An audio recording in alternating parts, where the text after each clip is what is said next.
Bukan hal yang luar biasa ketika kita melihat ada pemain masuk atau pemain keluar atau pelatih masuk atau pelatih keluar, karena itu adalah hal yang biasa dalam dunia sepak bola. Seperti yang kita tahu saat ini bahwa PSSI sudah tidak bekerja sama lagi dengan Sintayong atau STY. STY yang sudah melatih Indonesia, sudah mengangkat level permainan Indonesia seperti yang kita lihat saat ini, di mana dulu kita jika melawan tim yang lebih kuat, mental mereka sudah jatuh sebelum bertanding, tapi berbeda ketika STY melatih. Mereka tidak takut lagi, bahkan lawan Arab, lawan Australia nggak ada takut-takutnya. Dan tentunya kita harus berterima kasih kepada STY sehingga pemain-pemain kita jadi seperti saat ini. Memang secara trofi atau secara piala ya STY belum bisa memberikan apa-apa, tapi di lain itu level kita meningkat, ranking FIFA kita juga meningkat, secara permainan juga, mental juga, semuanya meningkat. Itu juga berkat STY. Tentunya kita harus berterima kasih kepada STY, kita harus respect, kita tetap harus mendoakan STY semoga sukses ke depannya. Sebuah keputusan yang diambil PSSI tentunya ada plus minusnya, tidak semua suka. Mungkin bagi fans STY ini sebuah sebuah langkah yang mengecewakan bagi mereka, di mana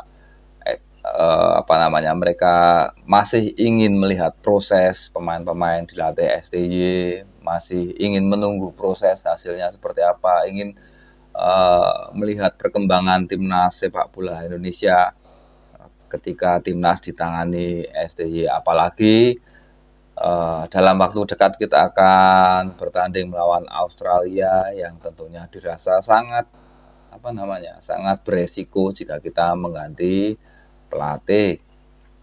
Tapi mungkin di sisi lain, di sisi orang-orang yang nggak suka STY ya senang-senang aja, STY diganti.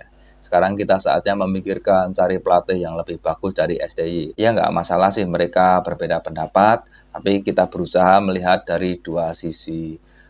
Bahwa dua sisi tersebut sebenarnya mereka sama-sama mencintai timnas, sama-sama ingin timnas Indonesia bisa melaju sejauh-jauhnya. Syukur-syukur bisa masuk Piala Dunia. Dua sisi ini sebenarnya sama-sama mencintai timnas, cuma jalannya berbeda. Yang satu jalannya ingin bersama STY, yang satu ingin bersama pelatih lain, dan itu nggak masalah, wajar saja. Yang penting ketika kita memberikan masukan, ketika kita memberikan kritikan, memberikan komentar, ya seperti yang sering saya sampaikan di video-video saya, berilah komentar yang sopan. Nggak setuju nggak masalah, tapi dengan cara yang baik. Dan saya yakin para pengurus PSSI, pemain atau pelatih yang akan melatih nanti, tentunya mereka juga mau mendengarkan masukan atau kritikan. Dalam video kemarin saya menyampaikan juga bahwa saya tidak berada di posisi pro STY atau kontra STY. Siapapun yang melatih tetap akan saya dukung, tetap akan saya doakan.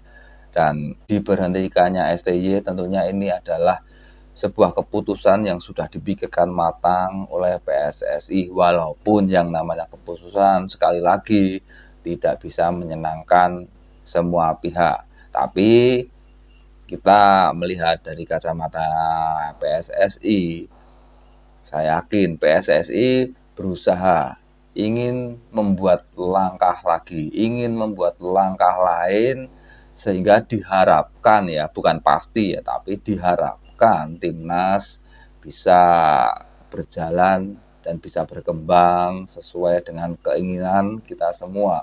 Ya kita harus doakan saja, kita harus dukung, kita harus support terus apapun langkah yang dilakukan PSSI. Kita support saja karena kita bukan siapa-siapa, Kita hanya penonton huri saja, penonton di layar kaca yang jauh dari stadion, dan supporter yang rela mengeluarkan uangnya membeli tiket di lapangan. Tapi kita bukan siapa-siapa, semua keputusan ada di tangan PSSI, dan tentunya keputusan-keputusan tersebut sudah melewati pertimbangan yang matang, nggak masalah. Dan PR selanjutnya adalah bagaimana PSSI mencari pelatih baru. Memang ada ya, seperti kemarin yang sudah disampaikan Pak Erick Thohir, ada tiga pelatih yang kandidat, ada 3 kandidat pelatih, walaupun sempat mengerucut menjadi 1 pelatih yang datang waktu interview dengan Pak Erick Thohir. Tapi itu belum diumumkan siapa namanya.